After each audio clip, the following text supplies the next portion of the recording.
दोस्तों बांग्लादेशी कप्तान के कहने पर एम्पायर ने दूसरे दिन का मैच कर दिया रद्द, तो भड़क उठे रोहित शर्मा और विराट कोहली। फिर बांग्लादेशी ड्रेसिंग रूम में घुसकर मचाया ऐसा बवाल, जान बचाकर भागने लगे नजमुल हुसैन शांटो। तो आखिर क्या है ये पूरा मामला? क्यों रोहित और विराट भी अपना गुस्सा काबू में नहीं रख पाए? कैसे उन्होंने बांग्लादेशी ड्रेसिंग रूम में तगड़ा विवाद कर दिया? उस घटना का पूरा वीडियो तो हम आपको दिखाएंगे ही, तो हमारे साथ अंत तक बने रहें। लेकिन उससे पहले यदि आप भी रोहित और विराट के फैन हैं तो हमारे इस वीडियो को दिल से एक लाइक और चैनल को सब्सक्राइब करना बिल्कुल ना भूलें।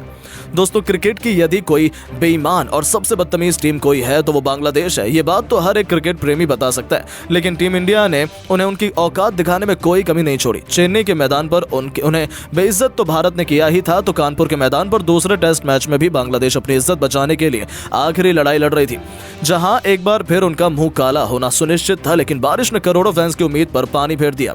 जहां पहले का खेल तो रद्द हुआ ही था, तो दूसरे दिन भी मैच रद्द करने की नौबत आ गई। तब रोहित और कोहली ने बांग्लादेशी ड्रेसिंग रूम में घुसकर जो किया वो देखकर तो पूरा स्टेडियम हक्का बक्का रह गया। जी हां दोस्तों, दरअसल कानपुर में सुबह से ही मौसम खराब था। इस कारण ही जहां पहले दिन केवल 35 ओवर का खेल हो पाया था, तो दूसरे दिन जब सब सोच कर आए थे कि अब आज मैच पूरा होगा, तो वहां भी 9:30 बजे से शुरू होने वाला मैच 12 बज जाने के बाद भी शुरू नहीं हो पाया। ऐसे में बांग्लादेश के कप्तान शांटो तो एम्पायर के पास पहुंच जाते हैं और उनसे दूसरे दिन का खेल भी रद्द करने की अपील करने लगते हैं। यह देखकर रोहित और कोहली को भी पता चल गया कि दाल में जरूर कुछ काला है। तभी वो भी दौड़ते हुए बांग्लादेशी ड्रेसिंग रूम की तरफ जाते हैं और एम्पायर से मामला समझने की कोशिश करते हैं। तब एम्पायर ने उनसे दूसरे दिन का खेल रद्द करने के लिए कह दिया। बस फिर क्या था, उनके इन शब्दों ने रोहित और कोहली का पारा तो 7वें आसमान पर पहुंचा दिया था। साफ तौर पर दिख रहा था कि बांग्लादेशी टीम बेईमानी कर रही है, वो बचना चाहते हैं भारतीय टीम के कहर से। तभी तो रोहित भी भड़क जाते हैं और एम्पायर से ही बहस करने लगते हैं। रोहित और कोहली एम्पायर पर चढ़कर उनका फैसला बदलवाने की कोशिश करते हैं। आखिर हो भी क्यों ना, ग्राउंड स्टाफ पूरी मेहनत कर रहा था कि मैदान को मैच के लिए तैयार कर दिया जाए, लेकिन बांग्लादेशी क्रिकेट टीम से चुपचाप पवेलियन में बैठा भी नहीं जाता है। वो तो जिद पर अड़ गए थे कि आज का खेल रद्द कर दिया जाए। बस यही बात रोहित शर्मा और विराट कोहली को बिल्कुल पसंद नहीं आई। गुस्से में कोहली को देखकर ऐसा लग रहा था कि वो बल्लेबाजी बांग्लादेशी कप्तान को 1-2 थप्पड़ जरूर रसीद कर देंगे। तभी तो संतो भी उनका गुस्सा देखकर पीछे हट गए। ड्रेसिंग रूम में तगड़ी बहस और वाद विवाद देखने को मिल रहा था। ये दोनों पूरी कोशिश कर रहे थे कि मैच कंटिन्यू हो जाए, लेकिन बांग्लादेश अपनी चाल में कामयाब हो जाती है और दूसरे दिन के खेल को रद्द कर दिया जाता है। रोहित कोहली खूब बवाल करते हैं, लेकिन अंत में एम्पायर उनकी एक नहीं सुनते। इसके बाद तो पूरा स्टेडियम निराश था। खुद गंभीर का गुस्सा देखने लायक था। हालांकि बाद में दोनों टीमें अपने अपने होटल रूम चली जाती हैं, लेकिन ड्रेसिंग रूम में हुए इस तगड़े विवाद ने तो पूरे क्रिकेट जगत में सुर्खियां बटोरना शुरू कर दिया और इस लड़ाई के वीडियो तेजी से वायरल हो रहे हैं। लेकिन दोस्तों, बांग्लादेश के इस बेईमानी पर आप क्या कहना चाहेंगे? अपनी कीमती राय नीचे कमेंट करके जरूर बताएं और ऐसी नई और धमाकेदार खबरों को सबसे पहले जानने के लिए हमारे वीडियो को लाइक और चैनल को सब्सक्राइब जरूर करें। धन्यवाद। दिन बारिश के बाद बांग्लादेश पर टूटा है अश्विन और बुमराह का कहर। अपनी आग उगलती हुई गेंदबाजी से मचाया ऐसा हाहाकार। पहले सेशन में बांग्लादेश को समेटकर तोड़ा उनका गुरूर। तो आखिर कैसे अश्विन और बुमराह की खौफनाक गेंदबाजी के आगे तहस नहस हो गया बांग्लादेश का पूरा बैटिंग क्रम।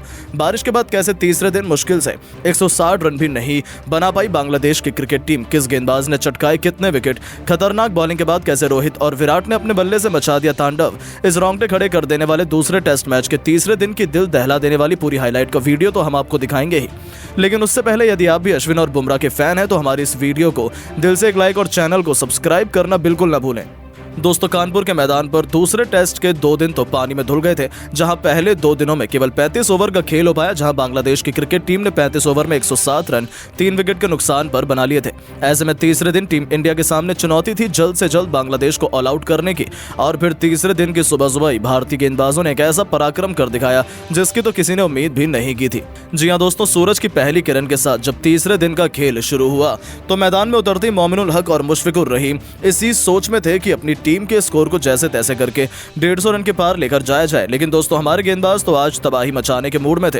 हुआ यह कि जसप्रीत बुमराह पारी का जब 38वां ओवर करवाने के लिए आए तो इसी ओवर की तीसरी गेंद पर आउटसाइड ऑफ लेंथ की गेंद जसप्रीत बुमराह ने करवाई, जिस पर मोमिनुल हक पूरी तरह से बहुत चक्के हो गए और 42 रन बनाकर खेल रहे मोमिनुल अपने बल्ले का भारी किनारा खोल बैठे और गेंद बल्ले से लगकर पीछे खड़े स्लिप में रोहित शर्मा के हाथों में चली गई और रोहित ने यह दमदार कैच पकड़कर भारतीय टीम को चौथी बड़ी सफलता दिलाई। और इस दौरान मोमिनुल 38 रन बनाकर आउट हुए। अब जसप्रीत बुमराह फॉर्म में आ चुके थे। वहीं 4 बड़े विकेट बांग्लादेश की टीम ने गंवाने के बाद यह फैसला किया कि वो मैच को थोड़ा धीमे आगे बढ़ाएंगे। अब यहाँ बांग्लादेश के दो सबसे बड़े बल्लेबाज मुशफिकुर रहीम और शाकिब अल हसन ने मिलकर साझेदारी को आगे बढ़ाना शुरू किया।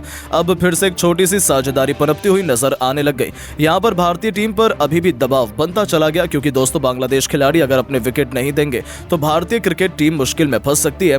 बांग्लादेश 150 रनों की पार थी, ऐसे में हार मानकर एक बार फिर अब यहाँ ये विकेट लेने के लिए रोहित ने जसप्रीत बुमराह को बुलाया। लेकिन दोस्तों इस बार जसप्रीत बुमराह कुछ ऐसा चमत्कार कर देंगे, इसका अंदाजा किसी को नहीं था। दरअसल दोस्तों जसप्रीत बुमराह ने आते से ही शाकिब अल हसन को, जो कि 14 रन बनाकर नाबाद खेल रहे थे, उनके रूप में 5वां झटका बांग्लादेश की टीम को दिया। अब उनका सबसे सीनियर खिलाड़ी जब आउट हो गया तो दोस्तों जसप्रीत बुमराह की ऐसी गेंदबाजी देखकर अश्विन भी पीछे नहीं हटे। जी हां, अश्विन ने उसके बाद अपनी फिरकी का ऐसा मायाजाल बुना कि एक ही ओवर में पूरा मैच पलट दिया। पहले अश्विन ने लिटन दास को केवल 2 रन बनाकर आउट किया और फिर बल्लेबाजी करने के लिए उतरे मेहंदी हसन मिराज को पहली गेंद पर क्लीन बोल्ड कर बांग्लादेश को 440 वोल्ट का झटका दिया।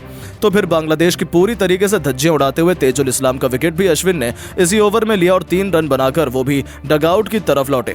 अब यहां जसप्रीत बुमराह और रविचंद्रन अश्विन के ऐसे चमत्कारी प्रदर्शन के आगे बांग्लादेश का कोई भी बल्लेबाज टिकने के लिए तैयार ही नहीं था। अब यहां बांग्लादेश की टीम ने अपने 8 विकेट बस मात्र 160 रन के कुल स्कोर पर ही गंवा दिए थे। अब भारत को जरूरत थी कि बांग्लादेश की टीम पर इस दबाव को कायम किया जाए और जो 2 विकेट बचे हुए हैं उनको भी गिराया जाए, और ये कारनामा कर दिखाया जसप्रीत बुमराह ने, जिन्होंने आते ही लगातार 2 गेंद पर अपनी खौफनाक गेंदबाजी से ऐसा चमत्कार दिखाया कि हसन महमूद और बांग्लादेश की आखिरी उम्मीद मुशफिकुर रहीम, जो अच्छी बल्लेबाजी कर रहे थे, उन्हें क्लीन बोल्ड कर बुमराह ने अपनी पूरी की पूरी बांग्लादेश को केवल 165 रनों पर ऑल आउट कर दिया था। जहां बांग्लादेश को तो भरोसा ही नहीं हुआ कि उनके साथ ये क्या हो गया, जहां भारतीय गेंदबाज खासतौर पर जसप्रीत बुमराह और अश्विन की आग उगलती हुई गेंदबाजी के सामने पूरी की पूरी बांग्लादेश तहस नहस हो गई।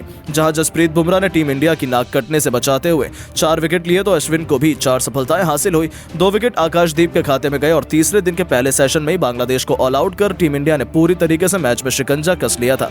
अब बारी थी भारतीय बल्लेबाजों की इस मैदान पर जलवा दिखाने की, लेकिन टीम इंडिया के साथ कुछ ऐसा हो जाएगा कोई सोच भी नहीं सकता था। जी हां, दरअसल आपको बता दें, भारत के लिए जब पारी की शुरुआत करने के लिए रोहित शर्मा के साथ यशस्वी जायसवाल उतरे तो यहां पर इन दोनों बल्लेबाजों की बस यही जिम्मेदारी थी कि दूसरे सेशन तक कोई विकेट गंवाया न जाए और कम से कम 100 रन के स्कोर पर पहुंचाया जाए। लेकिन दोस्तों यशस्वी जायसवाल, जिनका फॉर्म शानदार चल रहा है, वो आज के मुकाबले में फिर से फंसते हुए नजर आए। दरअसल दोस्तों यशस्वी जायसवाल 9 रन पर खेल रहे थे और तभी हसन महमूद ने आकर यशस्वी को चलता किया। तो दोस्तों पिछले मैच के शतकवीर शुभमन गिल को भी हसन महमूद ने इसी 9वें ओवर की 4थी गेंद पर फंसा लिया और यहां शुभमन गिल मात्र 1 रन बनाकर ही आउट हुए। अब दोस्तों 2 बड़े विकेट गिर जाने के बाद टीम इंडिया पर दबाव बनता चला जा रहा था। अब कप्तान रोहित शर्मा तो बिल्कुल ये नहीं कह सकते थे कि इतने प्रेशर में विराट कोहली को भेजें, इसीलिए उन्होंने फैसला किया कि केएल राहुल को उतारा जाएगा। और दोस्तों अब राहुल यहां बल्लेबाजी के लिए उतरे, उनके पास मौका था अपने फॉर्म में वापसी करें और एक अच्छी पारी खेलें। लेकिन दोस्तों शायद राहुल की किस्मत ही खराब चल रही है। जैसे ही वो मैदान में आए और वैसे ही उनका भी विकेट गिर गया, जो कि इस मुकाबले में मात्र 8 रन बनाकर आउट हुए।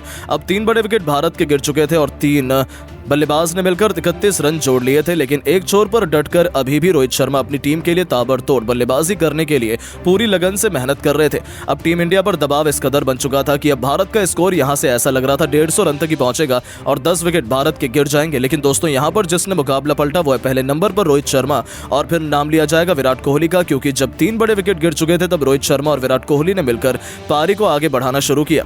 यहां पर दोनों बल्लेबाज भली भांति जानते थे कि इस मैदान पर अगर बल्लेबाजी में टिकना है तो यहां पर कुछ नया ट्राई करने की बजाय अपने बेसिक्स पर टिके रहना होगा। और यहां रोहित शर्मा जहां स्वीप शॉट लगाकर अपने आप को बचा रहे थे तो विराट कोहली ने भी फुल डिफेंसिव टेक्निक अपनाई और पहले 30 ओवर समाप्त हो जाने तक भारत की टीम इस मुकाबले में मात्र 88 रन तक ही पहुंच पाई थी।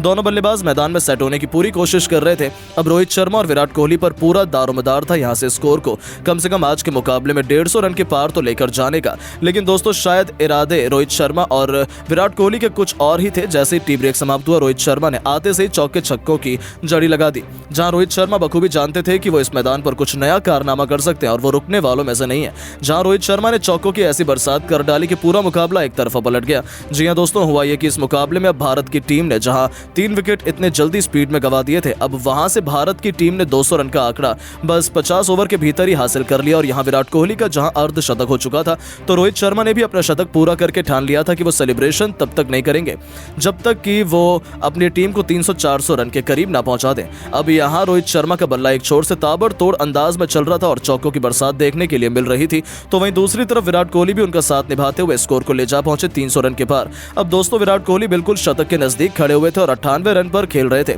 लेकिन दोस्तों तभी तीसरे दिन के खेल का अंत हो जाता है और विराट कोहली अपना शतक पूरा नहीं कर पाते। हालांकि रोहित ने ये उपलब्धि बेहद ही शानदार अंदाज में हासिल की थी।